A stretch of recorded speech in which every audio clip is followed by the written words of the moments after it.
Lubavitcher Rebbe that was said in 1988, 89, and about the holiday of Shavuos. Good? Okay, with me? Holy. So yesterday we asked the question. Does anybody remember the question of the Maamar that we asked yesterday? Do you remember, Colby? What was the question that the Rebbe asks in the Maamar about the holiday of Shavuos, about giving of the Torah? Excellent, excellent. Creation is a bigger miracle than going out of Egypt. Do you remember that? Why would you say a creation of the world, that God creates the world, is a bigger miracle than going out of Egypt? Colby, what would you say? Why?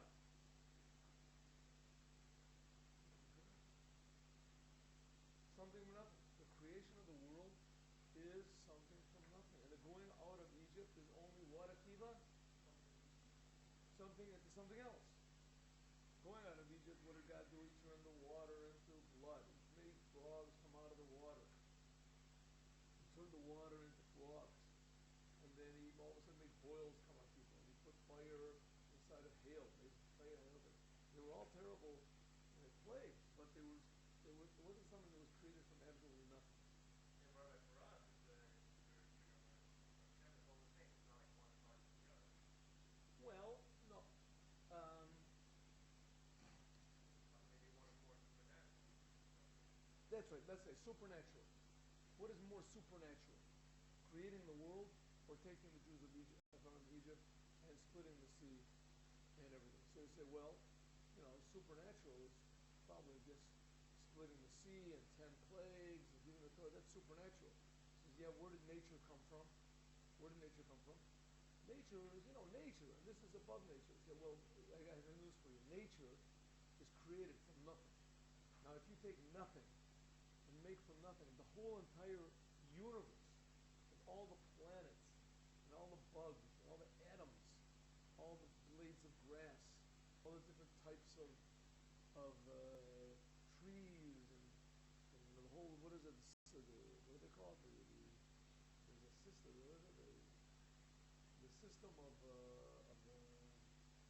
can't remember what it's called. They have a system of categorizing all beings, all there's the animal kingdom and the vegetable kingdom, and then they have the vertebrates and the invertebrates and the right. And how they categorize. I learned it a long time ago. There's a name for it. Like they have the chart of the elements. They have how many elements are there now? What is it? 125 or something like that. The elements that Einsteinium and plutonium and all these. So that's just the type of elements there are. But then these elements go together and they make molecules. Right? So hydrogen element of hydrogen gets together with oxygen and makes water, and then it makes different type of this, and then it makes something else. And that's only do you call it the non-organic chemistry? Then you have organic chemistry that makes up all of the living things in the world. Hashem is creating all this from nothing. What would you say is a bigger miracle? Taking the Jews out of Egypt, or creating 20 million different types of beetles in the South Africa? Well, for us, Hashem is all the same. Listen, let's put this. Let's put it another way.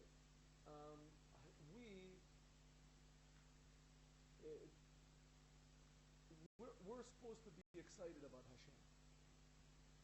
That's one. It's a mitzvah to get excited about Hashem, to love Hashem, to fear Hashem. It's exciting. So, yes, we can always say, listen, there's nothing to get excited about. Hashem is infinite, and so it's no big deal. You create the world, so what? Big deal. Hashem can do anything he wants. Oh, it's so exciting. Right. So now the question is, which is more exciting? Which should we be more excited about? The fact that God took us out of Egypt, or the fact that He creates the world? What should we be more excited about? So, going out of Egypt. Who knows if it even happened? But if it did happen, then that's pretty exciting. I mean, that's like the basis of our whole Torah. And this is, we're always remembering Zeichel Yitzmi Yisrael. Remember going out of Egypt. It's the first of the 10 Commandments, right? So it says to the Rebbe, yeah. But if you think about it for a second, you'll realize that there's more to get excited about in the creating of the world than the going out of Egypt. Think about it, because there's so many. I mean, going out of Egypt is one thing at one time that happened. There was blood, and there was frogs, and there was grasshoppers, and it was only one thing at a time. Here we're saying God creates all the blood in the world. You know how much blood there is in the world? It's running around in people's arteries, and there's more than probably more than the Atlantic Ocean. I don't know. You have to take a. Not only that, but if Hashem hadn't created the world, he wouldn't have gone out of Egypt. That's right. Hashem created Egypt. That's right. So, but what we take it for granted, God's creating the world. It's a big deal. There it is, the world. And some people say God didn't create the world anyway. This was always going. So they say good. So some people say God didn't take us out of Egypt either. But if we say that God did both things, God both creates the world, and He created the world, and He took us out of Egypt, what should you be more excited about? Mr. Smith, you with me? What should we be more excited about? He says we should be more excited about going out of the creation of the world. It's a bigger miracle. It's a miracle. One of the reasons we don't get excited about creating the world because the world is something from nothing, and we have absolutely no idea.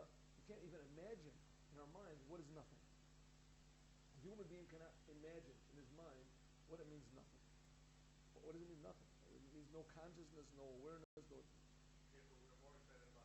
Therefore, we're more excited going because we see, 3 million people. They went to a sea, and all of a sudden the sea split, and that's pretty impressive. I mean, you can make a movie out of that. That you can make a movie out of. What is his name? Charlton Heston or whatever stands up and raises his hand. And the sea splits. That used to be a very famous movie. It was one of the 10 Commandments. He splits it. You can't say, all of a sudden he goes, okay, ready? I'm creating the world. Watch this. You're nuts. What are you talking about? You're creating. Right? Here's a picture of God creating the world from absolutely nothing. First of all, we'll have nothing. And that's it. That's the end of the movie. Right? If you have absolutely nothing, then that's the end of the movie. How are we going to have all of a sudden? Now here we're going to have something. Well, as soon as you talk, there's already something. So it says the Rebbe, if we can even imagine that creating the world is a bigger miracle for Hashem, we should get more excited about it than going out of Egypt. Going out of Egypt. And you can imagine Hashem saying, okay, now I'm going to show you. Moses says, okay, now I'm going to show you a miracle. Watch this. Hashem splits the sea, and everybody says, that's all he can do. That's the best Hashem can do. Okay, look at it. So Hashem will split the sea and split the sky. Oh, that's a little bit better, but still, okay, God's going to split the sea and the sky and all the trees. All the trees. What do you say about that? That's a lot better. That's pretty impressive. But, for God, I would imagine, for God to split the sea and the sky and the trees and all of the birds. You're going down, Rabbi. It should be the other way. If anything, you start with the birds, then the trees, then the trees. But more. There's more things. More. No, but okay. You're starting with the sky, with the sea. That's already a bigger than the birds. No, the sky is only one thing. But the birds can split the birds. So Hashem, not all the birds in the world, and they'll still keep flying. Not all of them. Now here we have even a bigger miracle. Hashem is creating everything in the world all the time, including you and me. That's a pretty big miracle, huh? That's a really big miracle. If you think about it, that's really big miracle. Right. We're not getting excited about it because we can't stop it. That's what we can't. Going out of Egypt, we also don't get excited about it because it happened a long time ago. Okay, says the Rebbe, that's one reason why 10 Commandments should start off with I am God that created heavens and the earth. Another reason why God should have started off 10 Commandments, I am God that created heavens and the earth. Why? Let's look and see. Another reason. Okay, Mr. Smith, go. The Yesh Lohosi. And we can add on to this. See, we're a second paragraph. Write down the words. To this. Shelecha Ora, that apparently Hava Leila Maamar, it should have said Hava Leila Maamar, and it should have said,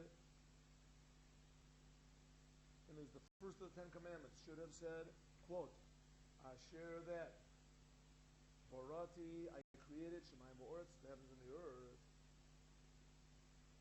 who is Gam also lefi, because. Right? Again, why is it that apparently Hashem made a mistake over here? Instead of saying, I am God that took you out of Egypt, in the first of the Ten Commandments, it should have said, I am God created the heavens and the earth. Why? So we already have one reason. We just said that the creating heavens and earth is a bigger miracle. Also in the first paragraph he said it comes from a higher level of godliness. What about that, Baruch? The first paragraph it says that creating the heavens and the earth comes from a higher level of godliness. It comes from God's essence. Okay, but doesn't that possibly kind of got to be doesn't that come from the first part, I am God? Why? Already I am God. Maybe. Created the heaven and the earth. Yeah. And No. Yeah.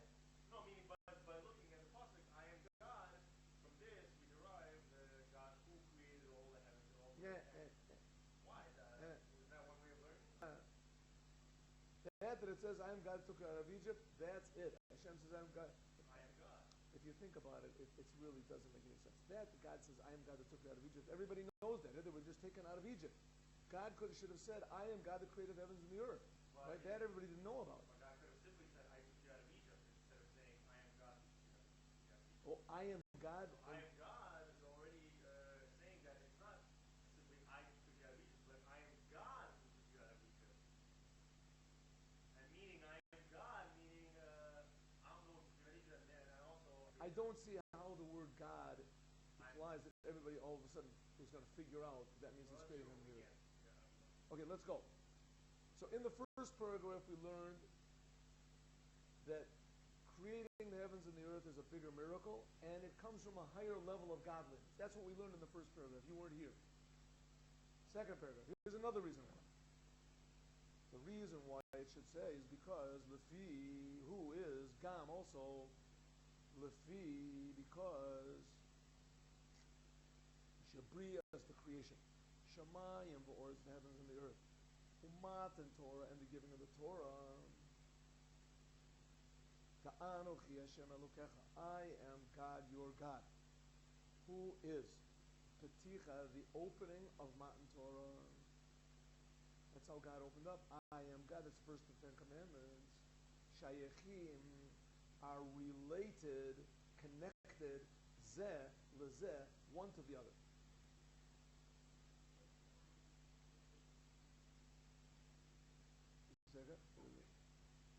Who is ha-peticha, the opening, and this is the first, the opening commandment. Peticha, petach means an opening. The first of the 10 Commandments is I am God, your God, connected one to the other. Why? Because Bria is the creation. How is creation of the heavens and the earth and giving the Torah connected? Because Bria's div, that. Div, because Bria, the creation. Shamayim v'oretz of the heavens and the earth, mitchadeshet is renewed. The call rega, the rega, every single second. Rega, second, minute, instant. The creation of the heavens and the earth is renewed every single instant. Ketorah, like Torah, the teaching. Ha-Baal Shem Tov of the Baal Shem Tov. Al ha-pasuk, on the sentence in Psalms. What does it say in the Psalms? It says, quote, the Olam, the longest Psalm. What's the longest of the how many Psalms are there, you know? How many Psalms are there? 150. 150. Number 119 is the longest. It has each of the letters of the alphabet, of the aleph base, 22 letters of the aleph base, 8 times. 8 sentences that start with aleph, 8 sentences that start with base, 8 sentences that start with gimel. Right? So it's the longest of it. In that sentence over there, in Kuf Yutes, you can look it up, in 119, the Baal Shem Tov explains the sentence. What's the sentence? The sentence goes like this. La'olam, forever. Hashem, God. Devorcha, your words. Nitzav, stand. Bashamayim in the heavens. The word. Forever, God, your word stands in the heavens. Do you know? Remember this? Where this is explained. There's a book of the Tanya, which is the second book of the Tanya, which is called Shar Yichud Ve'emunah, the gate of unity and faith, and explains how God is really one, and that the world in no way takes away God's oneness. Don't say that there's God and also the world. God creates the world. The world is one with God. So it explains it over there. And it explains that the Baal Shem Tov saying, starts off the Baal Shem Tov saying, the Baal Shem Tov said that the words that God is creating the world with are standing in heaven forever. It explains. Huva, it's brought, the Sefer in the book, Tanya Kadisha. It's brought in the book, what's called the Holy Tanya. What does it say over there? Shekoach, that the power.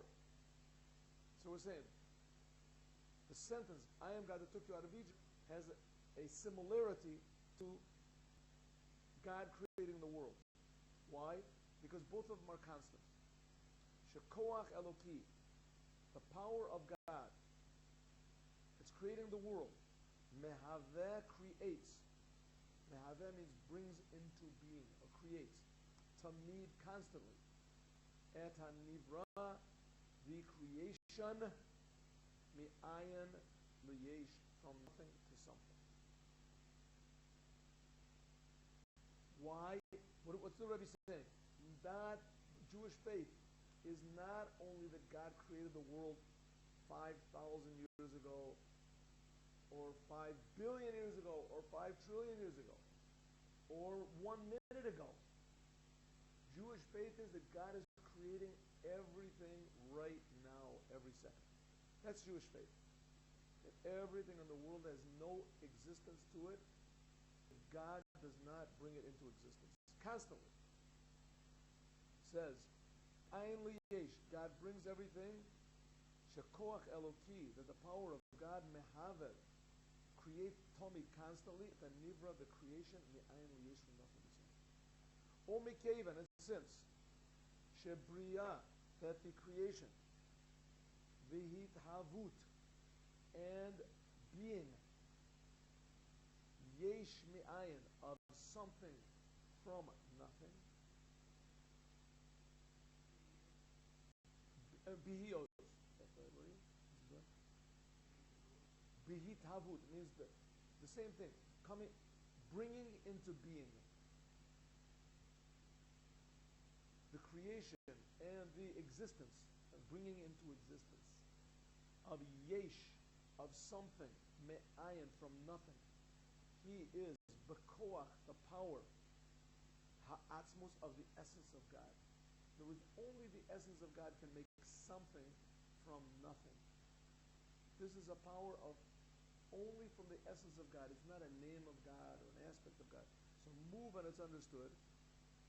Shehabriya, that the creation.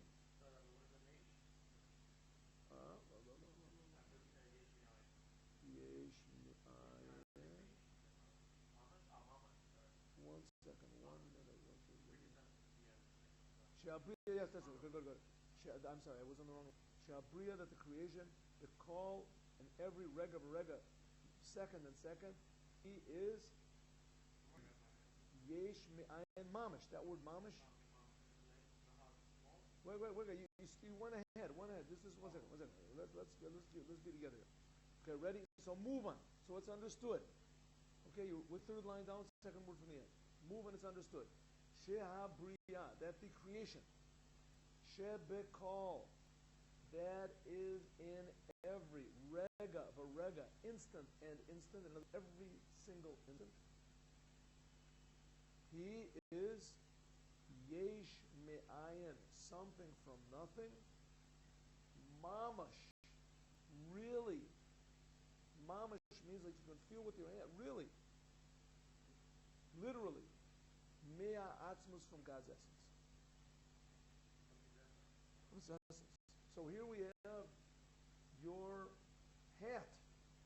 Our eyeballs, the air we breathe, the light that we see, everything is being created constantly, every single second, from God's essence. Good? Huh? What do you say about that one? Pretty good? So if so,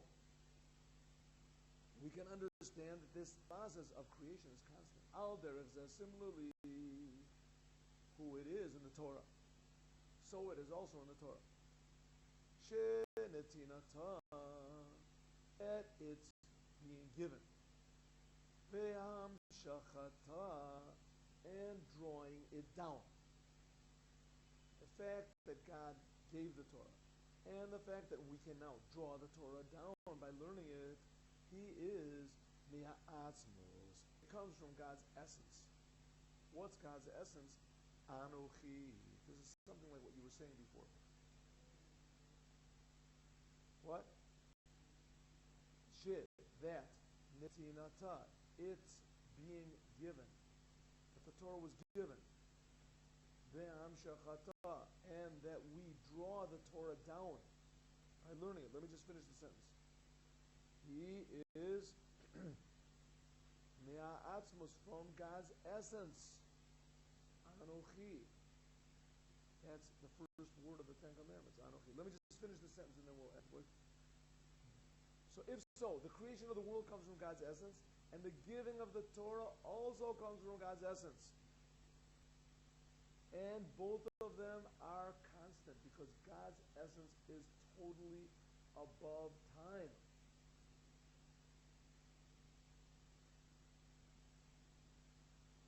What does it mean, something that's above time? Can you give me an example of something that's above time? In this physical world, something above time? No, except for the Torah. There's simple things that are above time. I'll give you a simple example. I mean, let's not to get too complicated about it. No. Take an example. Mathematics. 2 and 2 is 4. 2 and 2 is 4 is, I know that there's different philosophies of the mathematics where you can make different systems and things like that.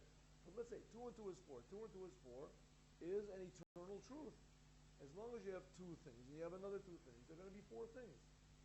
Right? This does not depend on time. This is eternal. Sort of eternal. Right? This is a fact that's eternal. Right? For a human being, there's a thing called conscience. You ever heard of conscience? Conscience. Even non-religious people, they have a thing called conscience. There's movies, all these movies about it. All of a sudden, a person decides he's going to be brave, or he's going to give his life so this child should live, or everybody's crying.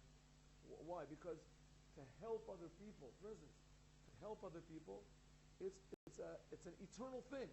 To be honest, right? It's above time. It's above time. To be honest, to be kind, right? To be loving. These things are principles that are above time. It doesn't make any difference where you are, how old you are. If it's 5,000 years ago, that's one of the reasons, by the way, why they say the stories of the Torah.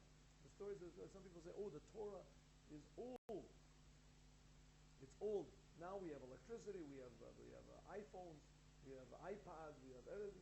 It's a whole different world. We have atomic bombs, we have electricity, we have the machines, we have all these. We're going to the Mars, we're sending spaceships out. The Torah is no longer relevant now because it's old. It's old. They were in the desert, they were walking. Nowadays we have sand buggies or whatever no problem. Right now, lighting fire is forbidden because then you have to work hard to light fire. Now you push little buttons. No, it's a different world. It could be that now that technology has improved, but human beings are exactly the same thing as they were before. And the principles that human beings have to observe are exactly the same. They're eternal. It's an eternal thing. So something that's eternal is above time. Something that's eternal is a thing that's above time. Says the Rebbe, what about Hashem? Hashem made up all these rules. Hashem made up that love is good and being honest is good. Where do these things? They come from Hashem. So Hashem's essence is certainly above time. And so if Hashem is really creating all the world, and He's creating the world constantly, and He's giving the Torah constantly, so it must be that the world and the Torah are above time. They're above time. If so, or the fact that God is creating the world and giving the Torah, this is above time. This is faith, of course. This is Jewish faith. This is what we believe in. So if so, both of these things are constant. The fact that God creates the world is constant. If you want to believe in God and you want to go all the way, so believing in God means that one of the things you have to believe is that God is creating the world every single second. This is Jewish belief, faith. The Rambam has the 13 principles of faith. You want to believe in Hashem? That's one of the things you can believe in. Somebody will say, yes, I believe in God. I'm going to get punished after I die, or I'll get rewarded after I die. I believe in God. Very nice. Good. You believe in God. Good. But if you really want to believe in God, you got to take the whole picture. If you really want to do it. If you want to do it a little bit, it's okay. It's a step. It's on the way. Better than not believing in anything. But don't think you're finished. One of the things you have to believe in God is that God creates the world every single second. That's Jewish faith. And another thing is that God gives the Torah constantly. It's constant. Why does it have to be constant? Because it's coming from God's essence. God's essence is above time. Let's take it again. Is the Torah. Shinatina ta. I'm taking it over from the beginning of the line. Shinatina ta. That it's giving. And we draw it down. Where do we draw the Torah down when we learn it? Is me'atzmos, from God's essence. Anochi. Hamshacha. And drawing the Torah. Me'atzmos, from the essence. He is the whole rega, every single instant. The holiness of the Torah must be happening brand new, just like the day that God gave it. Like we say in the blessing on the Torah, Kamosh Katuv, Baruch Atah Hashem, Notein HaTorah. Right, when you get called up to the Torah, you make the blessing. Sher Baruch Arbanu Mikolo, Amin, V'nazan Lanu, Baruch Atah Hashem, Notein HaTorah. Right? What does Notein mean? That God is giving the Torah, and not that God gave the Torah. Right? Notain means God is giving now. Give. That He gave means Natan Torah. So we say in the blessing, God is giving right now the Torah. And therefore, Omer Azal, the rabbis say, B'chol Yom, every day, Yiyu, they should be. The words of Torah. This is talking about the words of Torah. Yiyu, they should be. They, you can put in parentheses, the words of Torah. Be'einecha, in your eyes. Chadashim, brand new. Chadashim mamash. Really brand new. The words of the Torah are brand new, and the creation of the world is brand new. Constantly. So that's one thing they have in common. But, go on. Akiva, you had a question.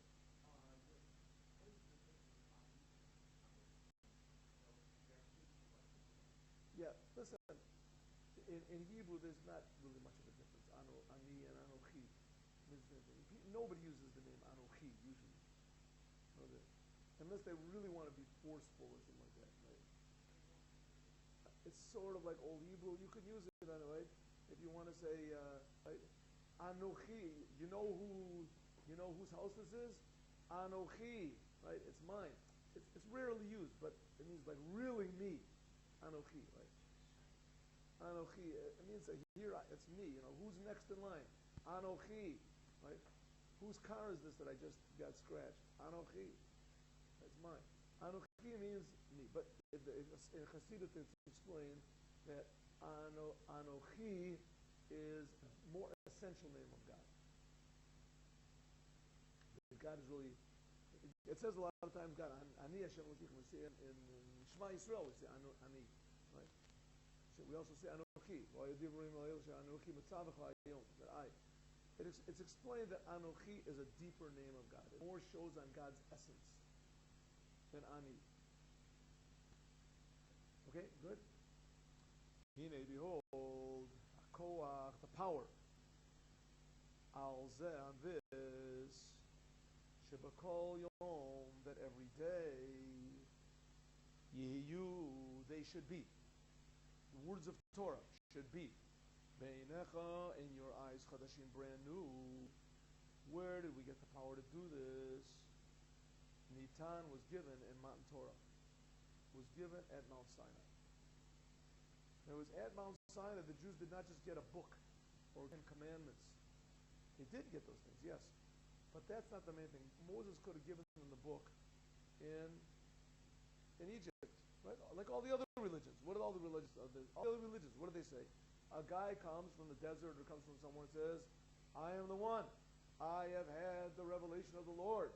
Right? Here I am. Follow me. And everybody says, you didn't have the revelation of the Lord. What are you talking about? He says, yeah, well, watch this. What do I have in my hat? Nothing whatsoever. Watch this. He pulls out a bolt of lightning.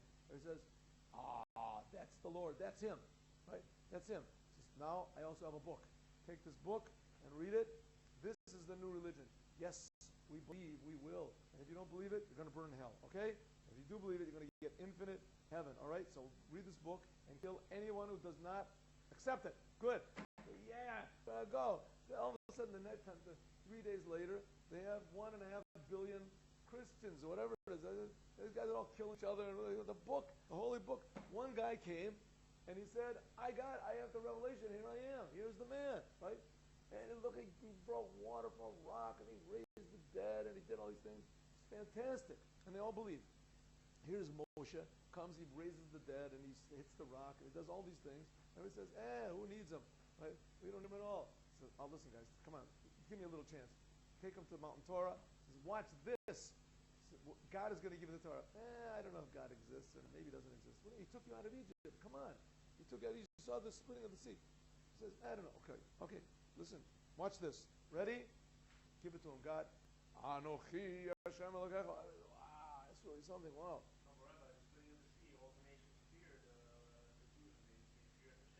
Yes, they did. Yes, there was. How long did it last? Not so long. We see 40 days after all these miracles with everything, all the Jews. And today, after all the miracles, how many Jews believe in God? How many Jews? Yetzer Hora is great, sure, but the fact is, the Goyim also have a Yetzer Hora, right? How you see how many, there's 1 billion Muslims in the world, right? Some guy comes and he wins a bunch of battles, and he says, the Jews don't have the Torah anymore, here's the book, right? He didn't even make a book, they made a book afterwards with all of his teaching. Here's. They say it's an upgrade for the Christians and Muslims, at least now they're not like barbarians, they at least believe in something, and that at least. Yes, good, okay, good. Good. But we're not here, we're not looking for upgrades, it's like okay, here we're talking about the truth. What happens over here? Jews are supposed to look at the Torah like it's given brand new every single instant. How can a person do this? We're only human beings. Come on. He says, no, the power to do this was given at Mount Sinai. You do it like it's known. The Perush and the explanation